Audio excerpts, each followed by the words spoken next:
Tariff की बंदूक लेकर घूमने वालों को जवाब अब डील से मिलेगा, डर से नहीं। जो धमकी को ताकत समझते थे, आज आंकड़े उन्हें आईना दिखा रहे हैं। बाजार खुलते हैं भरोसे से, बंद होते हैं धमकी से। ये सबक दुनिया ने सीख लिया। मोदी है तो मुमकिन, डील्स की भाषा में भी, डिलेमा तोड़ने की ताकत में भी। आज की दुनिया के ट्रेड मैप पर एक मोटी चमकदार लकीर खिंच चुकी है। भारत और यूरोपियन यूनियन के बीच जिस समझौते को मदर ऑफ ऑल डील्स कहा जा रहा है, वो सिर्फ एक करार नहीं बल्कि आने वाले दशकों की आर्थिक दिशा का ऐलान है। 90% से ज्यादा वस्तुओं पर टैरिफ कम या पूरी तरह खत्म। ये पंक्तियां सुनने में तकनीकी लग सकती हैं, लेकिन इसका मतलब है भारतीय उद्योगों के लिए खुलते दरवाजे, किसानों के लिए नए नए बाजार, स्टार्टअप्स के लिए ग्लोबल स्केल और उपभोक्ताओं के लिए सस्ती बेहतर क्वालिटी की पहुंच। ये वही पल है जब नीतियां भाषणों से निकलकर जमीन पर असर दिखाती हैं। इस डील की सबसे बड़ी खासियत इसका संतुलन है। एक तरफ भारत की manufacturing, textile, pharma, auto components, chemicals और आईटी सेवाओं को यूरोप की विशाल बाजार तक सहज पहुंच मिलेगी, तो दूसरी तरफ यूरोपीय कंपनियों को भारत के तेजी से बढ़ते कंज्यूमर बेस और भरोसेमंद सप्लाई चेन का लाभ। एनर्जी वीक के इस नए एडिशन में गोवा में दुनिया के करीब 125 देशों के प्रतिनिधि जुटे हैं। आप एक एनर्जी सिक्योर और सस्टेनेबल फ्यूचर पर चर्चा करने भारत आए हैं। मैं आप सभी का स्वागत करता हूं, अभिनंदन करता हूं। साथियों, इंडिया एनर्जी वीक बहुत ही कम समय में डायलॉग और एक्शन का एक ग्लोबल प्लेटफॉर्म बनकर उभरा है। आज एनर्जी सेक्टर के लिए भारत बहुत बड़े अवसरों की धरती है। भारत दुनिया की फास्टेस्ट ग्रोइंग मेजर इकोनॉमी है, यानी हमारे यहां एनर्जी प्रोडक्ट्स की डिमांड लगातार बढ़ रही है। इसके अलावा भारत दुनिया की डिमांड पूरी करने के लिए भी बेहतरीन अवसर उपलब्ध करता है। आज हम दुनिया में पेट्रोलियम प्रोडक्ट्स के टॉप 5 एक्सपोर्टर्स में से एक हैं।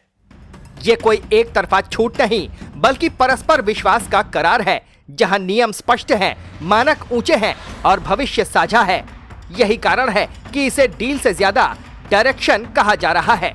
और इसी संदर्भ में टैरिफ की धमकी वाली पुरानी रणनीति हांफती नजर आती है। धमकियों से ट्रेड चलता है, ये सोच अब आउटडेटेड हो चुकी है। जो कभी टैरिफ बढ़ाकर दबाव बनाने की आदत पे थे, आज उन्हें नई वैश्विक हकीकत से सामना करना पड़ रहा है। दुनिया समझ चुकी है कि सप्लाई चेन को डराकर नहीं, भरोसे से मजबूत किया जाता है। निवेश भागता है अनिश्चितता से, टिकता है स्थिरता में। और जब स्थिरता की बात आती है तो भारत आज एक भरोसेमंद एंकर की तरह उभर रहा है, जहां नेतृत्व की भूमिका निर्णायक है। नरेंद्र मोदी के दौर में भारत ने ट्रेड को सिर्फ आंकड़ों का खेल नहीं रहने दिया, बल्कि उसे स्ट्रेटेजिक टूल बनाया। मेक इन इंडिया से लेकर आत्मनिर्भर भारत तक संदेश साफ है। भारत खुलेपन से नहीं, आत्मविश्वास से आगे बढ़ेगा। यही आत्मविश्वास यूरोप के साथ बड़े करार में झलकता है। जहां भारत अपने हितों पर समझौता नहीं करता, वहीं साझेदार को भी जीत का भरोसा देता है। कल ही भारत और यूरोपियन यूनियन के बीच एक बहुत बड़ा एग्रीमेंट हुआ है। दुनिया में लोग इसकी चर्चा मदर ऑफ ऑल डील्स के रूप में कर रहे हैं। ये समझौता भारत के 140 करोड़ लोगों और यूरोपीय देशों के करोड़ों लोगों के लिए बहुत बड़े अवसर लेकर आया है। ये दुनिया की 2 बड़ी इकोनॉमीज के बीच तालमेल का एक शानदार उदाहरण बना है।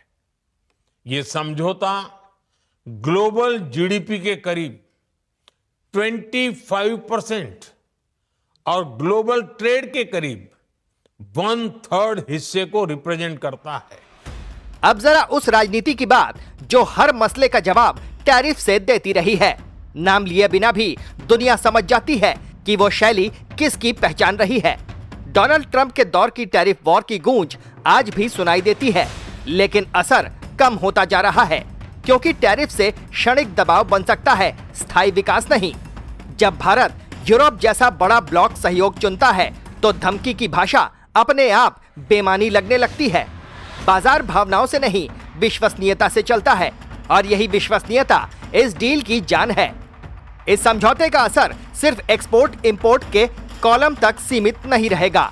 भारत में रोजगार के लिए अवसर बनेंगे, एमएसएमई सेक्टर को स्केल मिलेगा, टेक्नोलॉजी ट्रांसफर तेज होगा और ग्रीन एनर्जी व सस्टेनेबिलिटी जैसे क्षेत्रों में साझा निवेश बढ़ेगा। यूरोप के कड़े मानकों के साथ भारतीय उत्पादों का तालमेल ये अपने आप में गुणवत्ता की छलांग है। यानी मेड इन इंडिया अब सिर्फ टैग नहीं, भरोसे की मुहर बनेगा। राजनीतिक तौर पर भी संदेश साफ है, भारत अब रिएक्टिव नहीं, प्रोएक्टिव है। वो किसी एक पावर की तरफ देखकर फैसले नहीं करता, बल्कि बहुपक्षीय सहयोग से अपनी जगह मजबूत करता है। ये रणनीति भारत को न सिर्फ ट्रेड में बल्कि जियोपॉलिटिक्स में भी बैलेंस बनाकर रखती है। बैलेंस भारत को भरोसेमंद पार्टनर बनाता है, जो नियमों का सम्मान करता है, लेकिन अपने हितों की रक्षा करना भी जानता है। जो लोग कहते थे कि भारत सिर्फ भाषण देता है, उनके लिए ये डील जवाब है। जो सोचते थे कि टैरिफ की धमकी से ही दुनिया झुकेगी, उनके लिए ये करार चेतावनी है। और जो मानते हैं कि भारत ग्लोबल टेबल पर सीट मांगता है, उनके लिए ये सबूत है कि भारत अब एजेंडा भी सेट करता है। ये वही भारत है जो डेटा, डेमोग्राफी और डेमोक्रेसी तीनों को साथ लेकर चलता है। अंत में बात साफ है, ये मदर ऑफ ऑल डील्स किसी एक सरकार या एक साल की उपलब्धि नहीं, बल्कि एक सोच की जीत है, खुलापन प्लस आत्मविश्वास। जब भारत और यूरोप साथ चलते हैं तो टैरिफ की धमकियां खुद ब खुद फड़फड़ाने लगती हैं। दुनिया देख रही है कि कौन धमकियों से सुर्खियां बटोर रहा है और कौन डील से भविष्य लिख रहा है। और इस तस्वीर में एक बात बिल्कुल स्पष्ट है, मोदी है तो मुमकिन है। Team news watch India.